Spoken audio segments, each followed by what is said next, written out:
Hello, and welcome to the Narrowing Path, Walking the Spiritual Walk.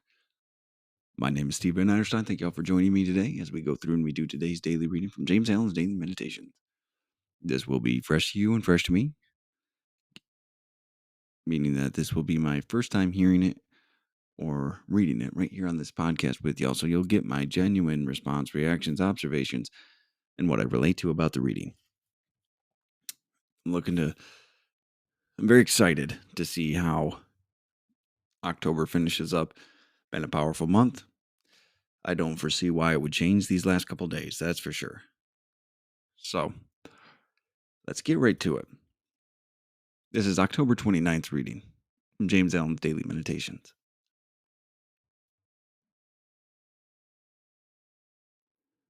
Truth lives itself. Simple. I like that. Meekness, patience, love, compassion, and wisdom. These are the dominant qualities of original simplicity. Therefore, the imperfect cannot understand it. Wisdom only can be apprehended. Wisdom only can apprehend wisdom. Therefore, the fool says no man is wise. The imperfect man says no man can be perfect, and he therefore remains where he is. Though he live with a perfect man all his life, he shall not behold his perfection. Meekness he will call cowardice. Patience, love, compassion, he will see as weakness. And wisdom will appear to him as folly. Faultless discrimination belongs to the perfect whole and resides not in any part. Therefore, men are exhorted to refrain from judgment until they have themselves manifested the perfect life. A blameless life is the only witness of truth.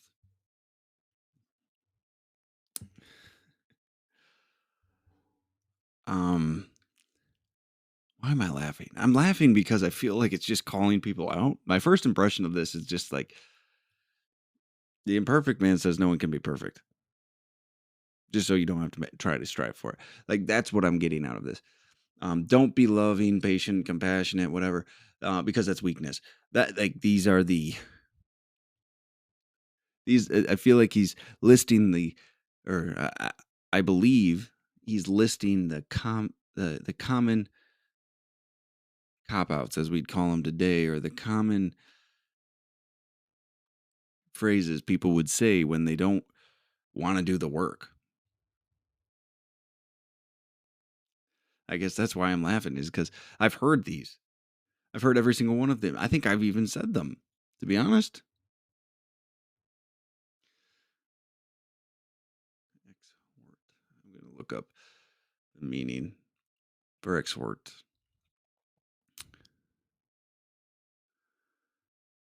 Strongly encourage or urge to do something. So, where was that? Therefore, when men are strongly encouraged or urged to refrain from judgment until they have themselves manifested the perfect life. A blameless life is the only witness of truth. Yeah. So it's just an interesting reading, because these are things that, being in the 12-step recovery community, you hear all the time. These are things just in the regular world you hear all the time. These are common excuses. I guess that's the more appropriate term to say, instead of cop-outs. These are the common excuses people use to not practice things, to not practice virtues, to not practice a righteous way of living.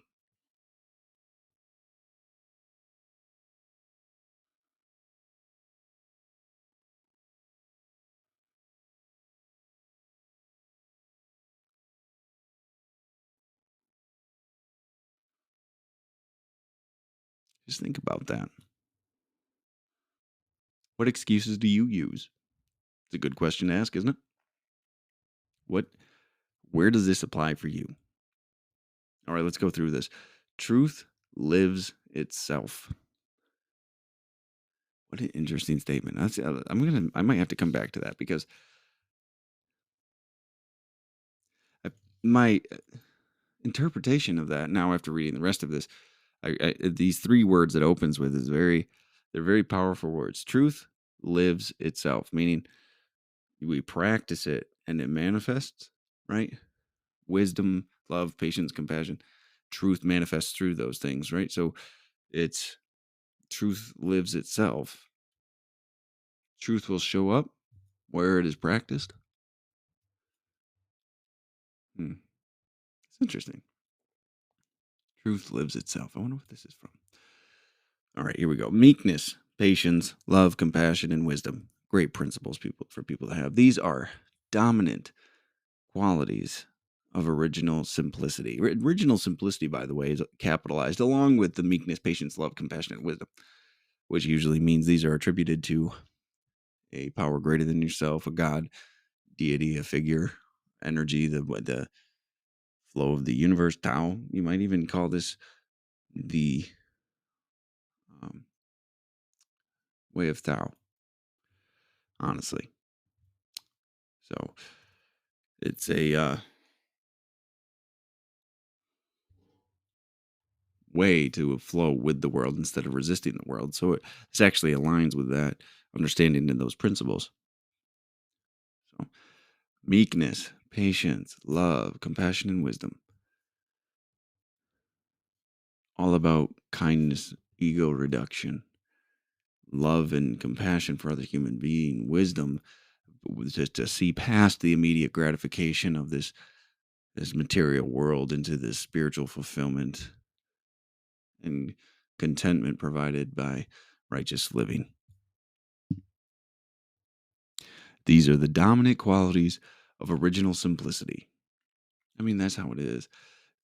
The simple living is usually the most righteous. It's our egos usually that get complicating things. We are usually the ones that cause the issue, not the world. It's our interpretation of the world. It's our reaction to it. It's our defense of our own egos and personalities that really have the issue. And then finishes the sentence after the semicolon. Therefore, the imperfect cannot understand it. The imperfect cannot understand it. So, when the truth of these qualities of original simplicity are lived, the imperfect. So they're calling these the qualities of perfection. Indirectly, we can make that assumption at least from this statement. The imperfect doesn't see why those are practiced, so we won't practice them. We can only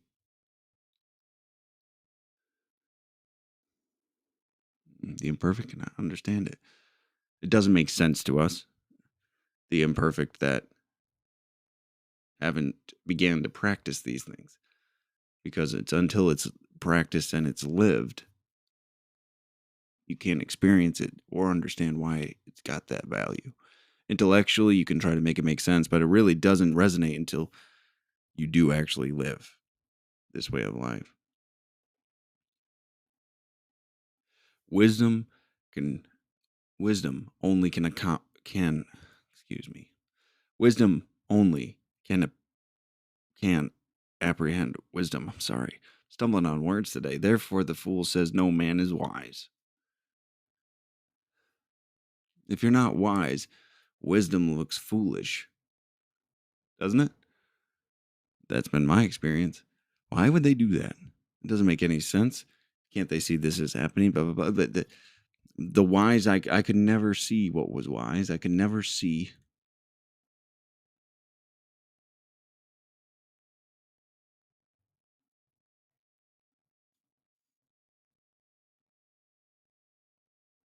past what I was so self-centeredly thinking about. So the wise can wisdom only can apprehend wisdom. Therefore, the fool says no man is wise. The imperfect man says no man can be perfect. And he therefore remains where he is.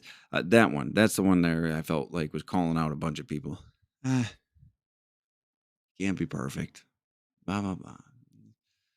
Can't rise above human, which is true in some ways. Our spirits are linked to a physical body and a brain. But there is a purification process. There is a there are steps to go through to change these things. So do I believe perfection is unattainable? Actually, no, I don't.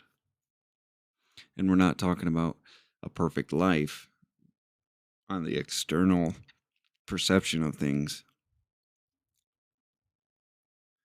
but practicing principles perfectly. That should always be the aim. And when we fall down, if we fail, to return and do it again.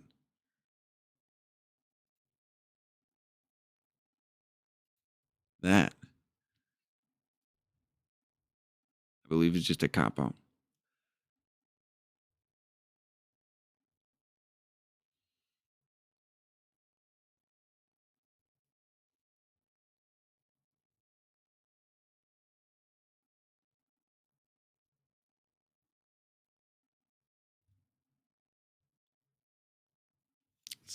It's not a liked opinion that I very likely could get some blowback from saying it, but that's okay. My experience has proven that to be true. Meekness, he will call cowardice. I've done that many, many times. I've called people cowardice. I thought people didn't have a backbone. But in the reality of it, they were taking actions that I didn't understand that were not ego fulfilling, not ego feeding. And that didn't make any sense to me. Right? That's the problem we run into with this. Meekness, which means not cowardice, not to shy away from, but to be filled with the soul and purpose of the God of your understanding, that power greater than yourself, to be less of you and more of it. Meekness of soul is what it means. Not to be a coward.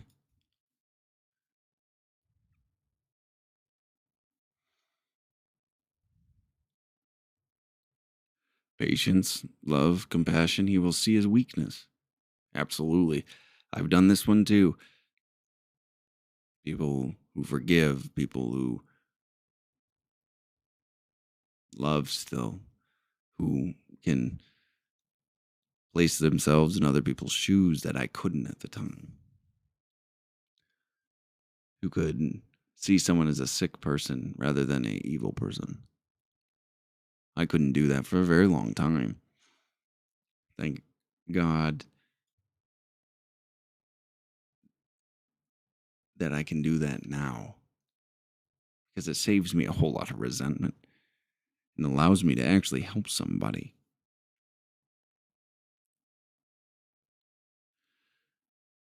And wisdom will appear as folly. Yeah. Yeah, I was talking about that early. Wisdom just looks like a bunch of bad decisions that are going to put them in a worse place. But the reality of it is, I didn't know longevity. I didn't understand spiritual living. I didn't understand what it meant, the implications of decisions. And the longer I've been sober and in recovery and walking a spiritual way of life,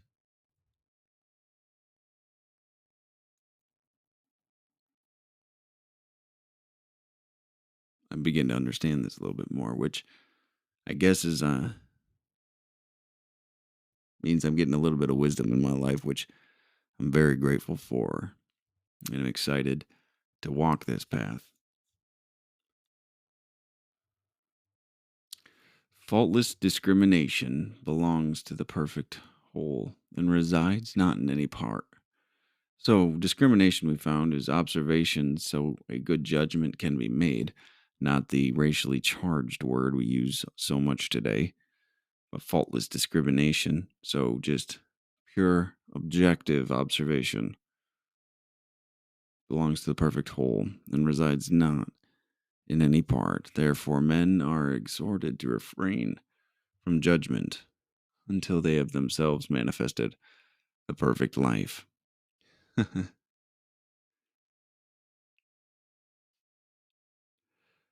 It's saying do not judge anybody.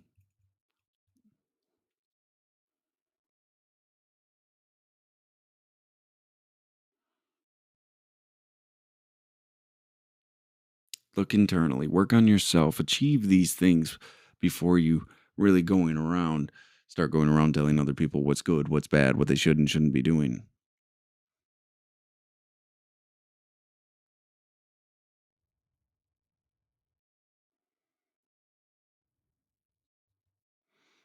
A lot of people want to jump to that first so they don't have to look at themselves, but the real work is looking at self. That's where I am. I'm still down there. I don't know when I will get to that perfect life. I don't know when I'll get to a place where I will have faultless discrimination.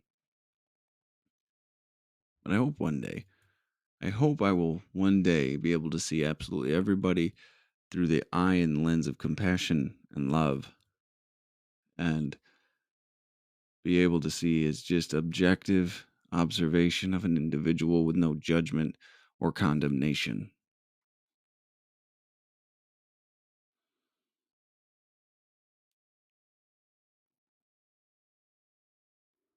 What a beautiful thing to strive for, right? It ends with this: a blameless life is the only witness of truth. So, doing this work is it, and making the progress and getting to this achievement really is the only way to honor truth. Is really the only way to continue forward in the understanding that you have, right? To be the best example of a spiritual way of life. It's our duty to do there. It's our duty to walk this life.